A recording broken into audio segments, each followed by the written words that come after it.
बचपन से ही शिव को लेकर उनमें बहुत अधिक उत्साह और जोश था। बस 25 किलोमीटर दूर एक प्रसिद्ध शिव मंदिर था और उन्हें लगता था कि शिव उन्हें बुला रहे हैं, मगर अपने जीवन पर उनका अधिकार नहीं था, इसलिए वो मंदिर तक नहीं जा पा रहे थे। उन्होंने कई बार अपने जमींदार से प्रार्थना की, सिर्फ एक दिन के लिए मुझे जाने दीजिए, मैं मंदिर जाकर वापस लौट आऊंगा। जमींदार हमेशा कहता, आज निराई करनी है, कल खाद डालना है, परसों कोई और काम है, तुम्हें जमीन जोतना है। नहीं, तुम एक भी दिन बर्बाद नहीं कर सकते। तुम्हें क्या लगता है, तुम वैसे ही किसी काम के नहीं हो, तुम एक पूरा दिन बर्बाद करना चाहते हो? उसने कई बार अपनी बात समझाने की कोशिश की। उसके अंदर यह भाव गहरा होता गया। वो हर हाल में शिव के दर्शन करना चाहता था। इस बार वो जमींदार के सामने एक अलग तरह के गौरव के साथ जाकर खड़ा हो गया, जिस तरह का गौरव एक बंधुआ मजदूर जानता ही नहीं, न ही उसके पास होने की उम्मीद की जाती है। जमींदार फिर शुरू हो गया, मूर्ख कहीं के, पिछली बार तुम्हारी माँ बीमार थी, उससे पहले बहन की शादी थी, उससे पहले तुम्हारी दादी 3 बार मरी, अब तुम मंदिर जाना चाहते हो? ये नहीं हो सकता। उसने कहा, मैं आज ही सारा काम कर दूंगा, कल सिर्फ एक दिन के लिए जाने दीजिए, मैं जाकर वापस आ जाऊंगा। फिर किसी एक पल में जमींदार ने इस व्यक्ति के अंदर इस नए गौरव, उसके अंदर स्पंदित हो रही नई ऊर्जा के सामने झुककर कहा, ठीक है, जाओ, शाम से पहले वापस आ जाना। फिर उसे एहसास हुआ कि उसने क्या कर दिया है। वो बोला, जाने से पहले तुम्हें पूरे 40 एकड़ जमीन को जोतना होगा। अभी शाम है, सुबह से पहले तुम जुताई पूरी करके फिर मंदिर जा सकते हो। वो इतना मूर्ख नहीं था कि इसकी कोशिश भी करता। वो चुपचाप सोने चला गया। उसका पूरा शरीर स्पंदित हो रहा था। वो जानता था कि उसे मंदिर जाना ही है, नतीजा चाहे जो भी हो। एक नई ऊर्जा उसके पूरे शरीर में दौड़ रही थी।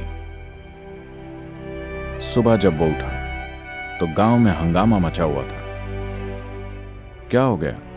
सारी 40 एकड़ जमीन जुती हुई थी। उसने बाहर आकर देखा, उसे यकीन नहीं हुआ। जमींदार का मुंह खुला का खुला रह गया। जमींदार के बीवी बच्चे आकर उसके पैरों पर गिर पड़े।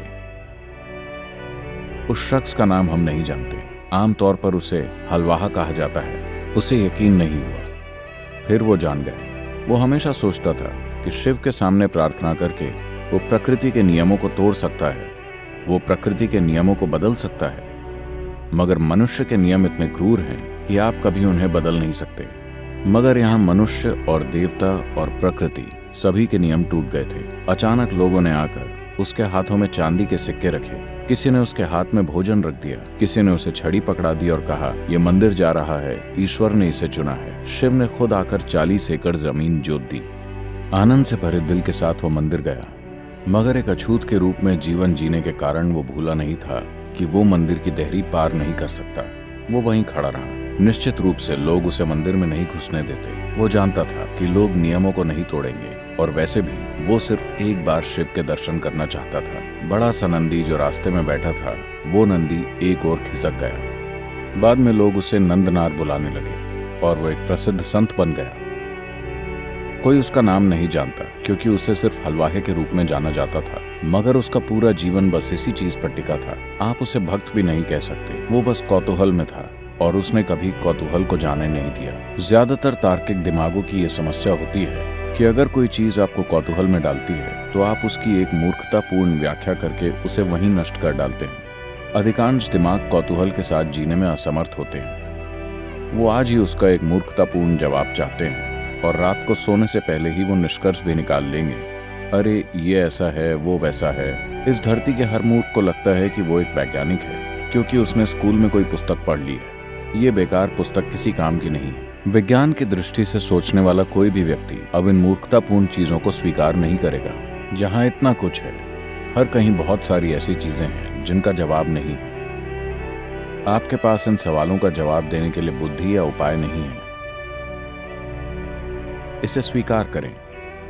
वही एक ईमानदार इंसान होता है जो जानता है कि उसे उत्तर नहीं पता। वो एक ईमानदार इंसान है जो एक मूर्खतापूर्ण तार्किक जवाब खोज लेता है। वो एक मूर्ख इंसान है, मगर उसे लगता है कि वो बहुत होशियार है। बस इसी चीज की जरूरत है। आपको बस इस कौतूहल के साथ जीना है। अगर आपके दिल में भक्ति है तो बहुत बढ़िया है, अगर दिल में भक्ति नहीं है आपका दिमाग आपको परेशान करता है तो बस कौतूहल बनाए रखिए, बस इसी की जरूरत है।